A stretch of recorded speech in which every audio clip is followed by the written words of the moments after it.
Olá, queridos alunos!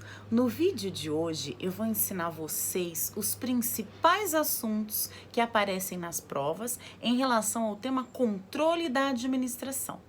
O vídeo de hoje foi gravado como sugestão, tá, por um aluno muito querido.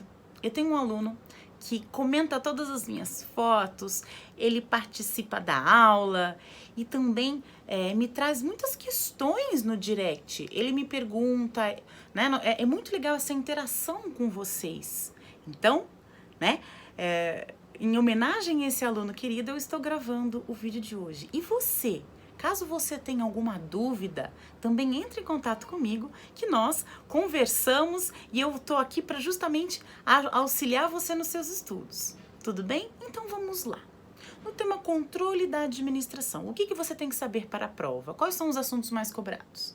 Primeiro, pessoal, o conceito de controle.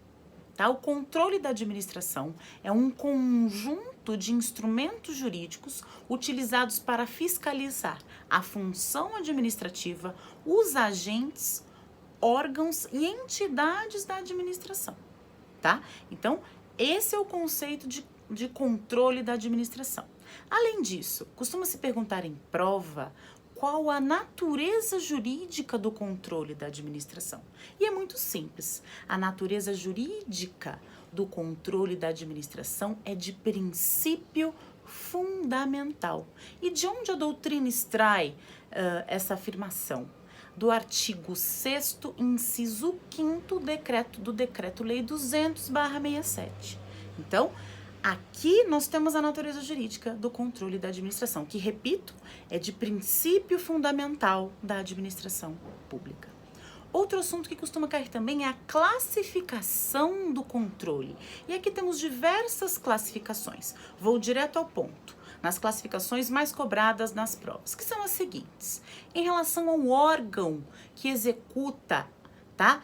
O controle. Nós temos o controle legislativo, que é aquele efetuado pelo Poder Legislativo com o auxílio do Tribunal de Contas. Ressalto a vocês o seguinte: o Poder Legislativo, ele tem como função típica, né, inovar a ordem jurídica. Essa todo mundo conhece. Ele tem outra função típica, que é essa, o exercício do controle financeiro e político, como, por exemplo, a criação das CPIs, né? Artigo 58, parágrafo 3º da Constituição Federal, tá? Então, as CPIs são um exemplo de exercício do controle pelo Poder Legislativo. Em relação ao Tribunal de Contas, pessoal, vocês precisam saber o seguinte: a Constituição de 88, ela proibiu a criação de novos tribunais de contas municipais. Tudo bem? Mas alguns tribunais de contas já são aceitos, tá? São só os tribunais de contas do município de São Paulo e do Rio de Janeiro que atualmente são aceitos, tá bom? O que o Tribunal de Contas faz? Ele vai analisar, ele vai julgar, verificar, portanto, fiscalizar pessoas físicas ou pessoas jurídicas que têm, né, que tem alguma relação, tem dinheiro, que tem dinheiro público, e também Ministério Público, Defensoria Pública, Poder Judiciário, tá? Então, o Tribunal de Contas, ele vai exercer, em regra, esta função. Bom, ainda quanto ao órgão, nós temos o controle judicial, e esse é exercido pelo Poder Judiciário, né? Aqui ressalto que o controle judicial, ele exige provocação. Então, é necessário provocar, ou seja, ajuizar uma ação perante o Poder Judiciário, por exemplo, mandado de segurança. Então, através dessas ações constitucionais é que é exercido o controle judicial. Por fim, pessoal, nós temos o controle administrativo, que é aquele exercido pela própria administração internamente, tá? Com fundamento no princípio da tutela, né? Através desse princípio da autotutela, melhor dizendo, a administração exerce o controle administrativo. A segunda modalidade de classificação, ela leva em consideração a extensão do controle. E aqui nós temos o controle externo e interno.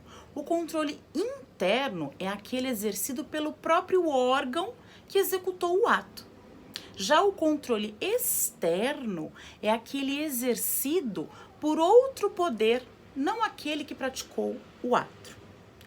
Por fim, pessoal, em relação à classificação, a última que importa para a prova é em relação à natureza do controle. Em relação à natureza do controle, nós temos o controle de legalidade, e esse pode ser exercido pelo órgão que praticou o ato ou pelo poder judiciário quando houver algum abuso, alguma ameaça, tá? Ou violação de um direito. Violação, né, do ordenamento jurídico em geral. Também temos o controle que é chamado controle de mérito. O controle de mérito é aquele exercido pela própria administração, atenção, pela própria administração, né, ao analisar a conveniência e oportunidade daquele ato. Tá? Então, o controle de mérito não pode ser exercido pelo poder judiciário, porque envolve ato administrativo discricionário. Tudo bem? Bom, então, e última coisa em relação ao tema controle da administração que aparece em provas também, pessoal. É o conceito de recurso administrativo impróprio e recurso administrativo hierárquico próprio. Então, recurso hierárquico próprio e impróprio. O próprio, pessoal, é aquele que é direcionado à autoridade hierarquicamente superior e, portanto, dentro daquela estrutura, tá? Desta forma, não há necessidade de previsão acerca dessa espécie de recurso. Por outro lado, o recurso hierárquico impróprio é aquele, pessoal, que é direcionado a uma autoridade superior que não aquela diretamente relacionada à pessoa que proferiu a decisão. Por isso, é necessário previsão expressa acerca do recurso hierárquico impróprio. Em geral, pessoal, no direito administrativo, os recursos possuem um prazo de 5 dias, tá? A regra é o prazo de 5 dias. É claro que nós podemos ter uma regra diferente desde que haja previsão, tá?